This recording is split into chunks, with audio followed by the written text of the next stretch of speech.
Is the US creating a NATO-like alliance against China? Can we prevent a geopolitical fire in the East?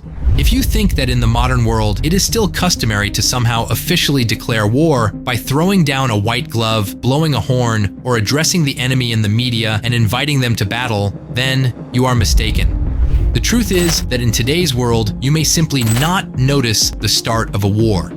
Because modern dictators and usurpers who would like to seize a piece of another country more often use the tactic of slowly boiling a frog in a pot, or in the case of the leader of China, the salami tactics.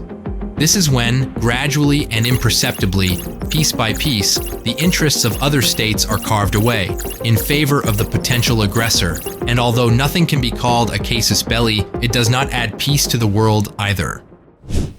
10 years ago, the world community noticed that under the leadership of Xi Jinping, China began actively building artificial islands in the South China Sea. Everyone clearly understood that in this way, China was trying imperceptibly but confidently to gain control over the Spratly Islands and over this entire part of the sea, lay the foundation for continuing the confrontation with the Philippines and build up military capabilities for an attack on Taiwan.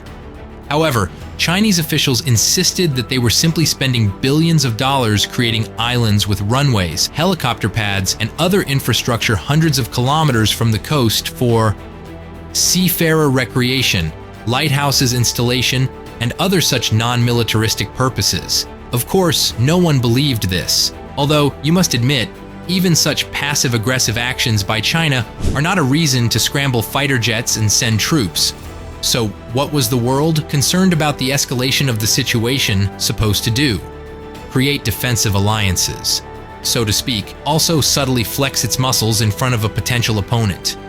Today, the world is talking about a new such military-political union aimed at countering China's growing pressure in the Indo-Pacific region, Squad, an alliance of the US, Philippines, Japan, and Australia. As soon as news broke about the meetings and first activities of the new union, China stated that such actions destabilize the situation and lead to a deterioration of international relations. A bunch of questions arose. What is this new alliance? Will it become a NATO-like entity? Does its appearance bring the specter of a major war between China and its neighbors closer?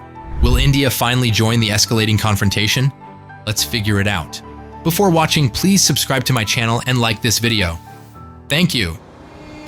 So, let's mentally transport ourselves to East Asia, and it will immediately become clear that simply enjoying the beauty of the ocean here will not work, because the situation is very tense. If we outline a circle of states that come into view when we look at this part of the map, it becomes clear that this company cannot be called a circle of friends. China, North Korea, South Korea, Japan, the Philippines, Taiwan, each of these states has its own economic and political interests and, very importantly, its own ideas about territorial distribution. In particular, in China, it is generally accepted that Taiwan is a legitimate Chinese land that must inevitably be brought back under its wing. The Chinese ruler's opinion on the islands near the Philippines does not differ much, and in general, China's official policy is oriented towards the notion that practically the entire South China Sea is their personal property. So, with China's attitude towards the state borders of other countries and international law in general, it is no wonder that the situation here can erupt into another war at any moment. Given the size and power of the states involved in this geopolitical disco, it is no wonder that Taiwan and the Philippines would not mind calling on more militarily and economically powerful allies for help in case of a major military clash.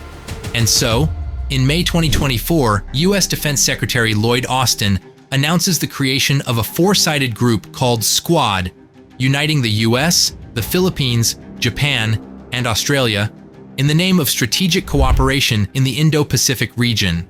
Although in this case, the announcement of the creation of the alliance was somewhat belated. As it turned out, the first meetings of representatives of these countries within the framework of cooperation took place back in June 2023. And then the Squad member countries even conducted joint patrols within the Philippines' exclusive economic zone. But at that time, no one officially announced a new defense alliance with its own structure, norms, rules, and allocated budget. But when in late April 2024, the Chinese Coast Guard fired water cannons at a Philippine vessel, it became clear that the Philippines' strategic partners now had to say something in response, and so they did. Perhaps for some it will seem that Lloyd Austin was simply stating the obvious, voicing aloud what already existed. But judging by China's reaction, the proclamation of Squad's creation was a very powerful move on the chessboard of international relations. Concerned Chinese analysts rushed to the media and stated that the new formation is a deliberate challenge to China, and even claimed that this would inevitably lead to a split between the countries of the region. And one professor from the China Foreign Affairs University even accused the US of simply increasing its presence in the Pacific region, taking advantage of the territory and military capabilities of Australia and the military bases of the Philippines. And it must be said that in these statements, Xi Jinping's faithful assistants indulged in self-exposure, because they began to unanimously declare that the alliances that existed earlier were not so aggressive and threatening to China. The Squad is another matter. That is, the Chinese themselves actually acknowledged both that the new alliance will indeed have an impact and that the previous unions were too vegetarian. But what were those unions? And were they really marked by their toothlessness against China's salami tactics? The fact that the great Chinese tiger would sooner or later show the world its fangs was in no doubt. And so, for decades, various international blocs have arisen and faded to restrain China in its militaristic intentions. In 2004, the concept of the Quad, the Quadrilateral Security Dialogue, emerged, in which the US, Australia, Japan, and India united. But its tasks were outlined quite broadly. At that time, it was not appropriate to talk about an aggressive militaristic threat from China to its neighbors, so for the most part, the issues that interested the Quad members at that time were about earthquakes. So the Quad was definitely not a military alliance, more of a consultative grouping. In recent years, this alliance has almost completely lost sight of its military role. On the agenda were issues of vaccination, infrastructure, economic ties, climate, and technology. And it's not like the world community did not notice China's expansionist intentions during all these years. But the dream that the potential aggressor could be tied up with chains of strong economic ties still prevailed. In addition, each of the union's participants had its own economic, political, and all sorts of other interests, which were too difficult to reconcile in the face of Beijing's dominance. For example, how to explain to India, which feels threatened by China on its northeastern land borders and in the Indian Ocean, that together with its allies, it should throw forces into restraining Beijing in the South China Sea or East China Sea? No way, because that doesn't make much sense from the point of view of India's national interests. In short, while the Quad is a great idea for uniting four states in dialogue, it is not great for those moments when China decides to carry out a direct military act of aggression against one of its neighbors. As for other alliances to counter China, they all also relied on the same idea of economic or purely political restraint of the aggressor. In 2021, AUKUS emerged, a trilateral pact between the US, Australia, and the UK. And although it was declared as a defense pact, there was still no talk of a NATO-like alliance to address Pacific issues, because these three countries only agreed on information and technology sharing. Moreover, the creation of AUKUS even caused a major international scandal, and not on China's side.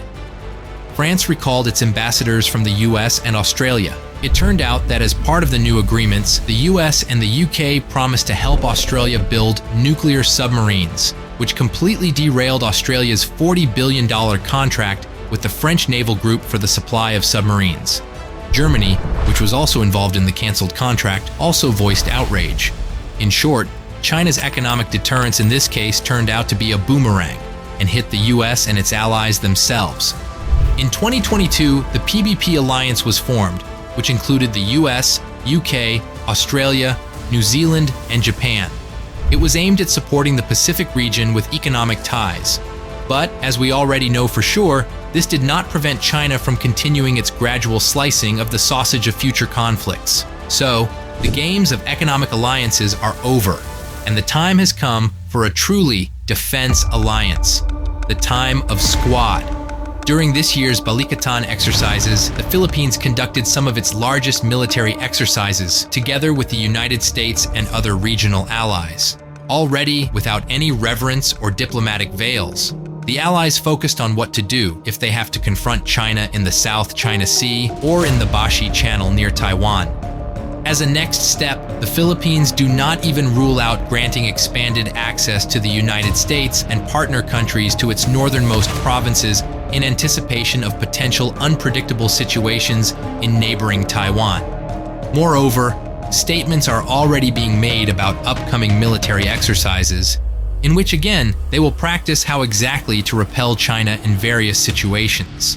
And Beijing does have reasons to be tense. Squad participants promise that as their partnership develops, they will introduce regular joint patrols in the South China Sea and in the Western Pacific Ocean, expand intelligence sharing and cooperation in the field of maritime security, and of course, they will do everything possible to accelerate the military modernization of the Philippines themselves. But what is China doing in the meantime, other than stating that Squad's appearance only rocks the boat of friendly neighborly relations between China and the Philippines? In reality, Beijing continues to pursue its aggressive policy, no matter what. And now China's military activity around and in the waters of Kinmen, which belongs to Taiwan, has become routine. Just now, when Taiwan is preparing for the inauguration of the president, China has decided to conduct military exercises, thereby increasing pressure on the new administration. Taiwan is in a state of combat readiness. The entire Indo-Pacific region is frozen in tension. At the same time, Beijing does not forget about the Philippines either. But here, for now, they are limited to information manipulative actions, using the experience of Russia in the war against Ukraine. One should not forget about another neighbor of this region, North Korea, completely dependent on China and in many ways becoming a puppet in Beijing's games on the foreign policy arena. And Xi Jinping does not forget to pull these strings either, which leads to new tensions in the region. For example, on January 15, 2024, Kim Jong-un speaks at a session of the Supreme People's Assembly and proposes to amend the Constitution of North Korea. The most interesting of the amendments is the enshrinement of the definition of South Korea as the main and unchanging enemy of North Korea. It would seem to be just a point, but a month later, the new text of the North Korean national anthem appears on official websites. The new version removes the mention that the land of Korea stretches for 1,000 miles, since this wording implied that South Korea is part of the same country. Now, the belligerent Kim is vaguely hinting at a new war and forcing the world to hold its breath again in anticipation of another escalation. To, so to speak, reinforce the informational success of increasing tension, Kim stages another very spectacular symbolic action: the demolition of the Arch of Reunification in Pyongyang. The arch featured a statue of two girls in traditional Korean dresses reaching out to each other. The Arch of Reunification is over a highway leading south from downtown Pyongyang to the border. But one January morning, Pyongyang residents found that the huge monument was gone. It had been blown up and dismantled overnight. There will be a great war from everywhere. The Chinese leader seems to convey greetings through his North Korean pocket dictator. But with all this, China still does not forget to regularly complain to the world community about the military alliance of the United States, the Philippines, Japan, and Australia, which, in view of all of Beijing's aggressive actions, looks like typical whataboutism. Because if you think about it, strategic military alliances like NATO and Squad cannot be the cause of military escalations. Because they, and this is important, are created precisely in response to the militaristic threats of aggressor countries. They are created to deter the aggressive intentions of other states. NATO, created after World War II as a counterweight to possible revanchism in Germany, and later the aggressive policy of the USSR, skillfully performed its function for a very long time. As you may have noticed, neither Germany nor the USSR unleashed a new world war, although they regularly flexed their muscles at their opponents. There is every reason to hope that Squad will also be able to restrain China in its attempt to bring the situation in East Asia to complete collapse. At least, there is reason to hope that it will be able to at least postpone this moment.